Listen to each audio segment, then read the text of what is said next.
15 signs you've a narcissist in the car. Hello, I'm H.G. Tudor. One of the common questions that is posed is, how do I spot a narcissist? Well, I have set out a wealth of material by explaining our behaviours in thousands of the videos that I've created. And therefore, I'd encourage you to watch those videos as I detail various aspects of our behaviour, our conduct, and the dynamic that we have with other people. You can also read my various books, which you'll find on Amazon, particularly Red Flag and Black Flag, which show you the various warning signs. Some of these warning signs you will find across various different dynamics. Others are more specific. And I'm going to address today some warning signs that might be seen in the context of the car and driving. Now, it's most important that I emphasize that just because you might see one of these signs that I'm going to mention, that doesn't mean that you're dealing with a narcissist. You can't make an assessment that you're dealing with a definite narcissist from one instance of behavior. You need to look for various instances of behavior over a sustained period of time to see that this is the entrenched behavior of a particular individual that accords with the appropriate narcissistic indicators. Naturally, as many thousands of people have done, you can put them through the narc detector where you receive my objective expertise to make that assessment. But it is often helpful as almost like a funnel towards determining that you might well be dealing with a narcissist to see some of these indicators play out in aspects of real life.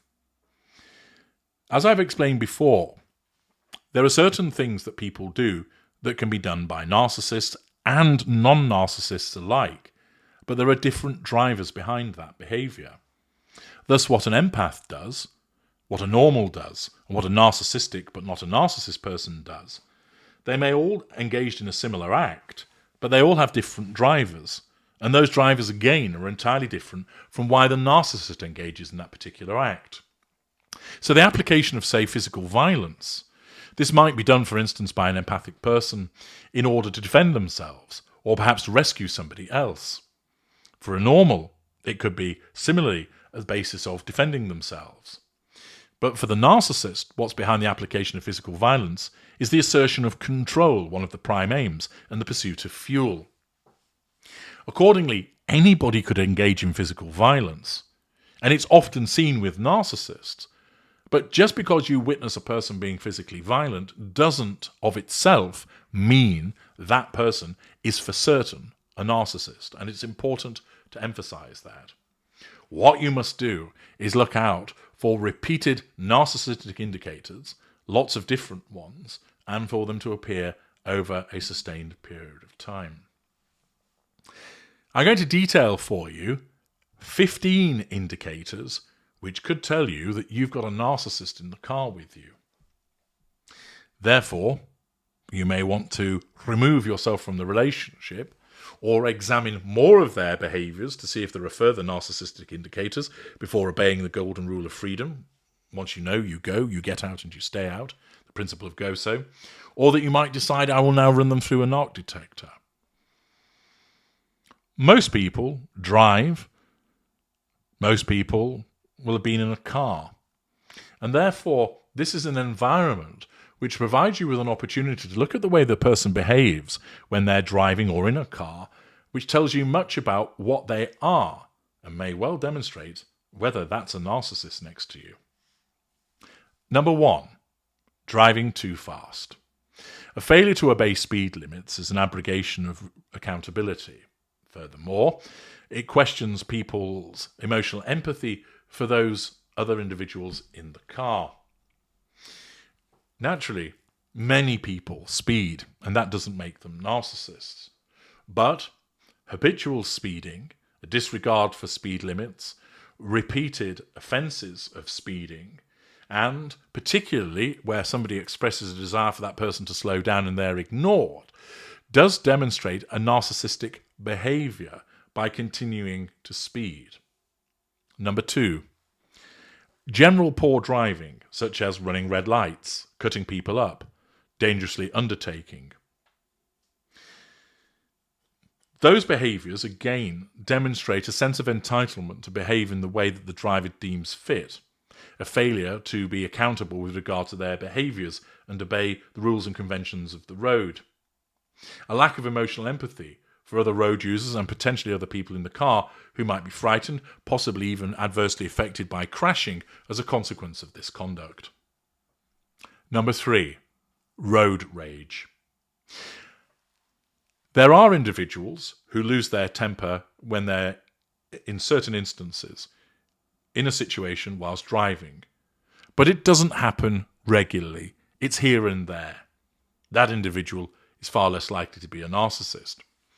But if you find yourself with someone who regularly blows their top whenever they're in the car, that they start swearing and cursing and tooting on the horn, threatening people with a bunched fist or flipping the bird or flicking the V at somebody, winding down the window and shouting and swearing at them, then that may well be demonstrative of an individual that is showing a failure to control their heated, ignited fury. The road rage arises as a consequence of another driver or perhaps a pedestrian behaving in a particular way, which then threatens that person's need for control. They have a poor threshold of control on their ignited fury, and thus it comes to the surface, resulting in them shouting and swearing and driving aggressively, threatening people. And accordingly, if you're seeing this repeatedly with a particular person, you're seeing a particular red flag with regard to what they might be. Number 4, tailgating. This aggressive form of driving shows a lack of regard for passengers in the car and the other driver. Naturally, there are those that hog particular lanes that should move out of the way. But ultimately, whilst the driver might get up close to send a signal to them, if they again repeatedly engage in this behaviour, showing no due regard for other road users, there is a red flag flying. Number 5, telling you how to drive. There are, of course, the standard jokes about the backseat driver or the man who's always telling his wife how she should drive. If you're dealing with somebody that does this on a regular basis, who is always commenting upon your driving, often criticising it, that demonstrates a need to control you, that the way that you're driving may not actually be problematic at all. And therefore, the fact is, because you're the one that's behind the wheel, threatens that other person's need for control. If you've made a mistake and the other person comments upon it, that is less problematic. But where you know that you're driving sensibly enough, so for instance the person criticises you for driving too slowly, or keeps reminding you about the necessity of indicating, or keeps commenting about the driving style that you've adopted, even when you're not actually doing anything wrong, that may well be demonstrative of that person's need to control you by making these comments, a lack of boundary recognition in so doing, and a lack of emotional empathy for you in criticising the way that you're driving. Number 6, grabbing the wheel, grabbing the gear stick, hitting the various buttons on the console in front of you. Not only might this be dangerous because it distracts you, but this again is telling you how things ought to be done. It shows a sense of entitlement and a lack of accountability for the behaviour. Again, this person may well feel subconsciously that their control over you is being threatened by the way that you're driving, so that they feel entitled to grab hold of the steering wheel to correct the way that you're driving, to change gear for you where there is a gear stick, it's not an automatic vehicle, to start prodding the various buttons on the console which are over on your side. Something, again, you need to be aware of. Number 7, ruling the music. Again, people have differing music tastes, and there can be humorous arguments that take place about having to listen to somebody playing Celine Dion again on a particular journey. But where an individual insists that their music is played and will not allow anybody else ever to change that if there's an attempt to make so and they react fiercely to it, again, this necessity of ruling the music shows a sense of entitlement and a lack of regard for other people, and a harsh reaction to a suggestion of change may well demonstrate that you're seeing the reaction to a threat to control. Number 8, using the car to issue a tirade against you. It is commonly the case that where you're in that trapped space of a car, where you're in effect a captive audience, you'll find yourself being given a good talking to by the narcissist about your various failings in life, that you find yourself on the receiving end of a monologue. In such circumstances, you may well be dealing with someone grandiose and entitled, showing no sympathy or regard for how you feel about the matter. It is an apt time for the narcissist whereby you're trapped in that captive place to take you to task, to belittle you, to invalidate you, to punish you by way of shouting and screaming at you. Number 9, the silent treatment. Conversely, there may be instances where the person in the car with you doesn't speak to you. This is unnatural. There may only be the two of you in the car, and whilst there may be natural periods of silence, a failure to respond to questions, a failure to reply to anything, done repeatedly, may also be an indicator of a narcissist. Number 10, drink or drug driving. This shows an obligation of responsibility. It shows a lack of accountability and a sense of entitlement. I often come across this in the context of advising people in relation to co-parenting disputes, where the narcissist is driven under the influence of drink or drugs with children in the car. This again is an indicator showing that sense of entitlement, a lack of accountability, and an absence of emotional empathy. Number 11, using a mobile or cell phone whilst driving.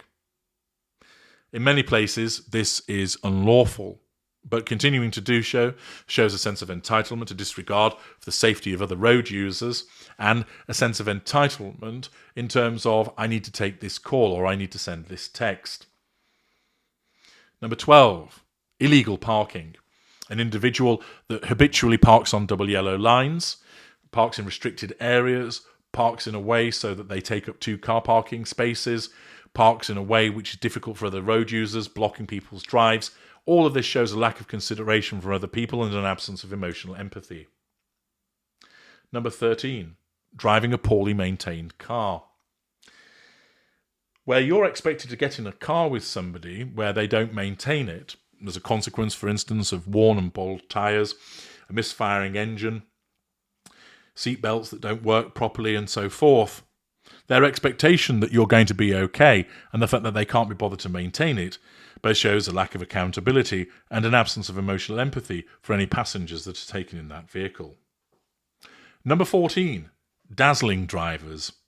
Maintaining to drive with the high beam on. And of course, many people do this by mistake. They've put it on and they've forgotten that they've done so. More modern cars automatically switch it on and off for you, given the presence of total darkness or when the sensors detect another car coming towards you. I know my vehicles do. But with others, it's up to you to switch on the high beam. And certain individuals just leave the high beam on, not caring about the impact that it has on other people, dazzling them. Finally, dangerous overtaking. The instance of needing to get somewhere and believing that you need to do so at the risk of other people, namely other road users and other people in your car, so that the individual overtakes on blind spots, on roads where you're not meant to overtake, that they do so when there's oncoming traffic necessitating other cars to slow down and swerve out of the way. This all demonstrates a sense of entitlement and a lack of emotional empathy. If you're dealing with someone who regularly involves in several of the things that I've mentioned there, and they do so on a repeated basis, you are looking at various narcissistic indicators, and therefore it could well be that the other person in the car with you is a narcissist. I'm H.G. Tudor. Thank you for listening.